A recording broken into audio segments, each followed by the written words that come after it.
Simhapuri FM బుల్లి కథలు బుజ్జాయి కథలు.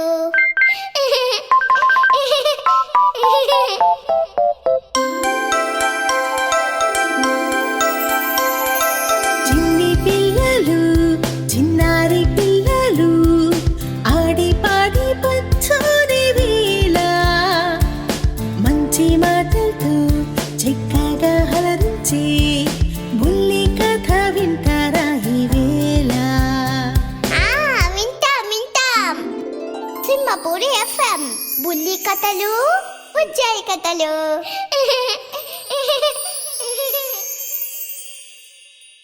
బుల్లి కథలు బుజ్జాయి కథలు శీర్షికన మిమ్మల్ని అలరించడానికి వచ్చేశాను మీ నందిని చైతన్య. మమ్మీ నేను అయ్యో నువ్వు కూడా చిన్ని తల్లి, మరి నీ పేరు చెప్పు. చింతలి ఏంజెల్.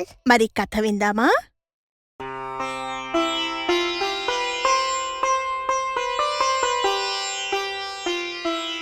చిన్ని తల్లి, నిన్నటి కథలో మహారాజు దగ్గర నందిగుప్తుడు సాక్ష్యం ఉంది అని చెబుతూ ఉన్నాడు కదా, తర్వాతేం జరిగిందో ఇప్పుడు విందాం. సాక్ష్యం ఉంది మహారాజా అని నందిగుప్తుడు అరవగా, మహారాజు సాక్ష్యం ఉందా, ఏంటది చెప్పు అని అడగగా, సుదర్శనుడి సొమ్ము దొంగలించాడు అనడానికి మర్రి చెట్టే సాక్ష్యం మహారాజా. ఏ మర్రి చెట్టు దగ్గరైతే మేమిద్దరం లంకెబిందెలు దాచామో అదే మర్రి చెట్టు సాక్ష్యం చెబుతుంది అన్నాడు నందిగుప్తుడు. అదేంటి మమ్మీ చెట్టు మాట్లాడాము? చెట్టు ఎక్కడైనా మాట్లాడతాదా మమ్మీ? మాట్లాడదు. కాని ఏం జరిగిందో విందాం. ఈ మాట వినగానే అందరూ ఆశ్చర్యపోయారు.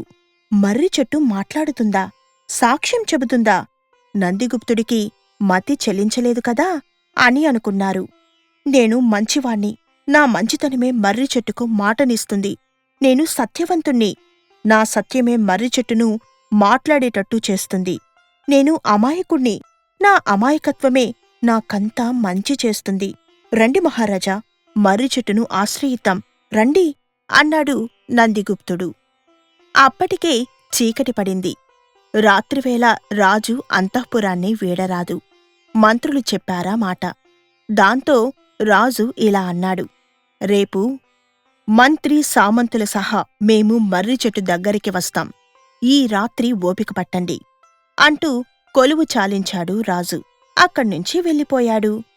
డబ్బు పోయింది, దొంగంటూ అపకీర్తి మీద పడింది. బతకడం అనవసరం, ఆత్మహత్య చేసుకుందాము అనుకున్నాడు సుదర్శనుడు.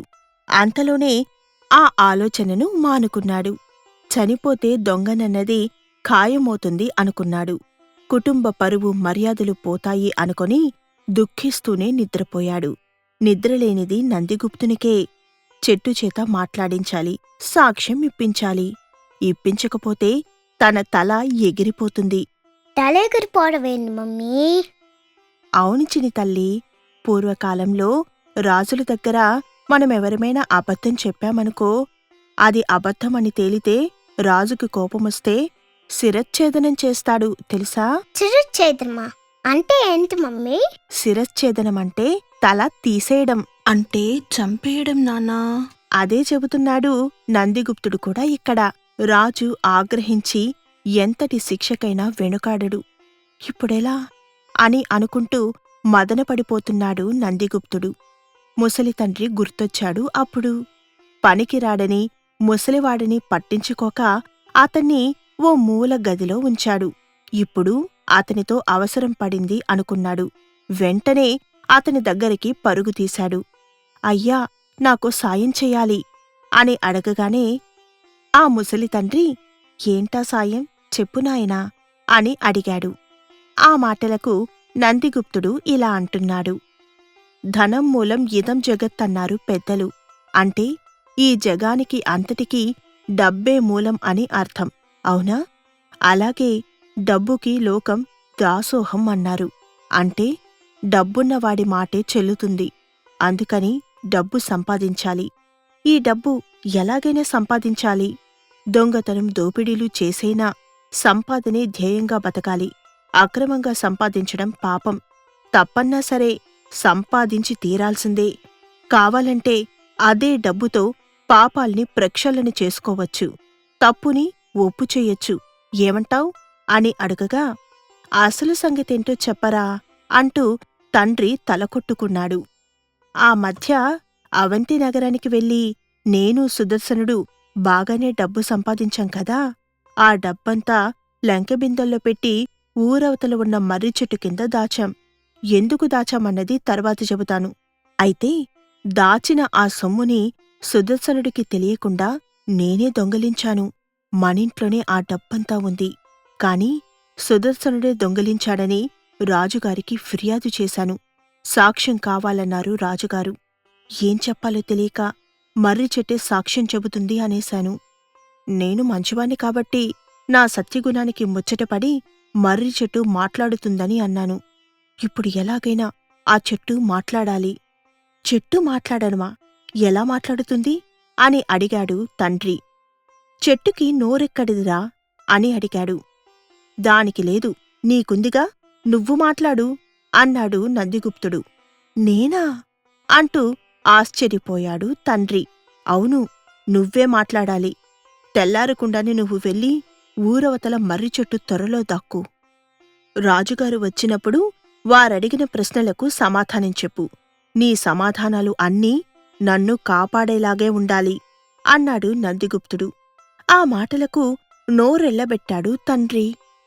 అనుకున్నట్టుగా అంతా సవ్యంగా జరిగితే దొంగతనం చేసిన దొంగనైనా నేను ధర్మాత్ముణ్ణి, సత్యసంధుణ్ణి. అప్పుడు నేనంటే అందరికీ గౌరవం ఏర్పడుతుంది. పాపం సుదర్శనుడు దొంగ కాకపోయినా దొంగ అవుతాడు, శిక్షింపబడతాడు. నాక్కావాల్సింది కూడా అదే అన్నాడు నందిగుప్తుడు. తప్పురా, అలా ఆలోచించడం చాలా తప్పు అన్నాడు తండ్రి. చెరపకురా, చెడేవు అన్నారు. నాకెందుకో నువ్వే ప్రమాదంలో పడుతావేమో అనిపిస్తోంది అన్నాడు మళ్ళీ. నువ్వెప్పుడూ ఇంతే. ఏనాడు నన్ను పొగిడావు కనుక నీ ఆలోచనలు నీవి, నా ఆలోచనలు నావి. నాకు నీకు పొత్తు కుదరదు.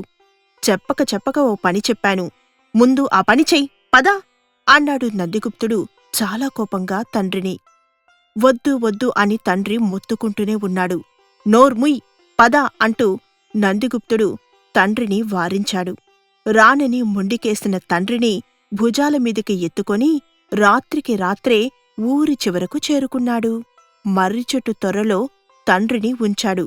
తొర్రలో తండ్రి చొరబడడం కష్టంగా ఉంటే బలవంతాన లోపలికి తోశాడు. నొప్పిరా అని తండ్రి అంటున్నా పట్టించుకోలేదు. బయటికి వస్తేనే కాని కనిపించడు తండ్రి. తనంతట తాను రావాలి తప్ప తొర్రలో ఎవరో ఉన్నారు, వెలుపలికి తీద్దామనే ఆలోచనే ఎవ్వరికీ రాదు. చీమలు పురుగులు తొర్రని అంటిపెట్టుకొని వేలు లక్షలుగా ఉన్నాయి. తెల్లగా తెల్లారింది. మంత్రి సామంతులు సేవకులతో సహా రాజు మర్రిచెట్టు దగ్గరికి చేరుకున్నాడు. ఊరి జనం కూడా వింతగా చూసేందుకు ఎగబడ్డారు. గుంపులు గుంపులుగా పోగయ్యారు. బాధగా సుదర్శనగుప్తుడు రాజు ముందుకు వంగి నిలుచొని ఉంటే ధైర్యంగా బోర విరుచుకొని నిలబడి ఉన్నాడు నందిగుప్తుడు. అతనికి ఎలాంటి భయమూ లేదప్పుడు. అనుకున్నది జరిగి తీరుతుందన్న నమ్మకంతోనే ఉన్నాడు.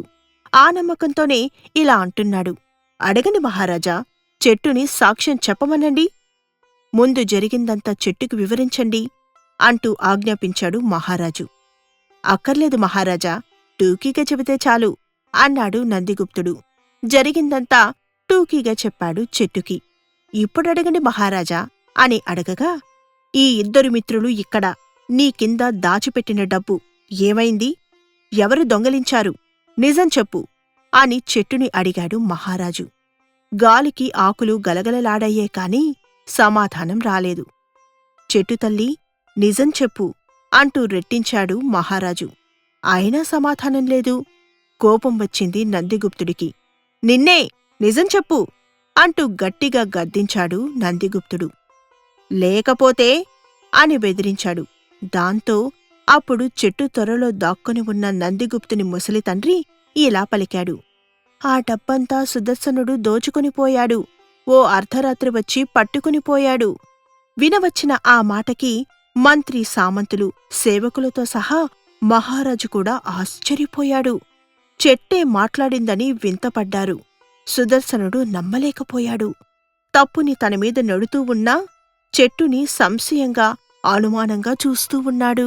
అయినా అదేంటి మమ్మీ, సుదర్శనుడు ఇప్పటికైనా నోరు తెలిసి ఏమైనా మాట్లాడొచ్చు కదా మమ్మీ. అదే విందాం ఏం చెప్తాడో. మోసం మహారాజా, చెట్టేమిటి సాక్ష్యం చెప్పడమేమిటి? నమ్మకండి మహారాజా, ఈ సాక్ష్యాన్ని నమ్మకండి అంటూ గొల్లుమన్నాడు సుదర్శనుడు. చెట్టు సాక్ష్యం చెప్పింది. అంతా విన్నాం కూడా. విన్నదాన్ని నమ్మద్దంటావేంటి? అది అబద్ధం మహారాజా. మీరు అనుమతిస్తే ఈ సాక్ష్యం బండారం బయటపెడతాను అంటూ చేతులు జోడించాడు సుదర్శనుడు. ఏం బయటపెడతావు? ఏముందని బయటపెడతావు? చెట్టు సాక్ష్యం చెప్పింది. నీకు శిక్ష తప్పదు అన్నాడు నందిగుప్తుడు. అవును, తప్పదు అన్నారు మంత్రి సామంతులు. మహారాజా అంటూ రాజుగారి కాళ్లమీద పడ్డాడు సుదర్శనుడు. నాకు ఒక్క అవకాశమివ్వండి, ఈ చెట్టు సంగతి చెబుతాను. నాకెందుకో ఇదంతా నాటకం అనిపిస్తోంది అన్నాడు సుదర్శనుడు. సరే తేల్చుకో అన్నాడు మహారాజు. అన్నదే ఆలస్యం సుదర్శనుడు చకచక చెట్టెక్కాడు. ప్రతి కొమ్మని ఊడని నిశితంగా పరిశీలించాడు. ఎక్కడా ఏమీ కనిపించలేదు. కనిపించకపోవడం ఏంటి మమ్మీ? తొర్రలోనే ఉన్నారు కదా. అదే నాన్నా, చెట్టు పైభాగమే కదా చూస్తున్నాడు, కింది భాగానికి ఇంకా రాలేదు. చూద్దాం మరి కనిపెడతాడో లేదో. చేయని తప్పుకి శిక్ష తప్పదు అనిపించింది సుదర్శనగుప్తుడికి కూడా. బాధగా చెట్టు దిగాడు. చిన్న ఆశ. చెట్టు వెనక్కా నడిచాడు. తొర్ర కనిపించింది అతనికి. చీమలు పురుగులు తొర్రని అంటిపెట్టుకుని తిరుగుతూ ఉన్నాయి. ఎవ్వరూ ఉండే అవకాశం లేదు. ఉంటే అనుకున్నాడు. తొర్రలో చెయ్యి పెట్టి వెతికాడు. చేతిమీద చీమలు కుడుతూ ఉన్నా, పురుగులు పాకుతూ ఉన్నా పట్టించుకోలేదు. ఇంకా లోపలికి జొనిపి చేత్తో వెతుకుతూ ఉంటే ఎవరిదో శరీరం తగిలింది. అంతే, గట్టిగా కేకేశాడు ఇలా. రా, బయటికి రా, లేకపోతే రాజుగారి సైన్యం శూలానికి బలైపోతావు అని అనగానే మహాప్రభూ అంటూ రాలేక తొర్రలోనుంచి తొంగిచూస్తూ ఉంటే నందిగుప్తుడి ముసలి తండ్రిని సేవకులే గట్టిగా బయటకు లాగారు. తొర్రలో ఊపిరి ఆడక చీమలు కుట్టి చంపడంతో సగం చచ్చిన ఆ తండ్రి అందరి ముందు దోషిలా నిలబడలేక ఆ బాధతో పూర్తిగా ప్రాణాలు కోల్పోయాడు. పాపం కదా మమ్మీ. అవును నాన్నా, చాలా తప్పు కదా. చూద్దాం తర్వాతేం జరిగిందో. నాన్నా అంటూ నందిగుప్తుడు తండ్రి శవం మీద పడి రోదించసాగాడు. నిజం నిలకడమీద తేలింది. సుదర్శనుడి తప్పు లేదని తేలిపోయింది. తప్పంతా నందిగుప్తుడిదేనని రుజువయ్యింది. దాంతో దాచిపెట్టిన ఇద్దరి ధనాన్ని సుదర్శనుడికే ఇప్పించి చేసిన తప్పుకు శిక్షగా నందిగుప్తుణ్ణి ఉరితీశారు అంటూ ఈ కథను ముగించాడు కరటకుడు. దమనకుడు పన్నెత్తి మాట్లాడలేదు. కరటకుడు ఇంకా ఏం చెబుతాడోనని చూస్తూ ఉన్నాడు. ఇప్పుడీ పింగళ సంజీవకుల పోరుకి నువ్వొక్కడివే కాదు, నేను కూడా కారణమే. నువ్వు వారి మధ్య మిత్రభేదం కల్పిస్తాను అన్నప్పుడే నేను నిన్ను వారించి ఉండాల్సింది. ఆ పని చెయ్యలేకపోయాను అన్నాడు కరటకుడు బాధతో. తలంచుకున్నాడు దమనకుడు.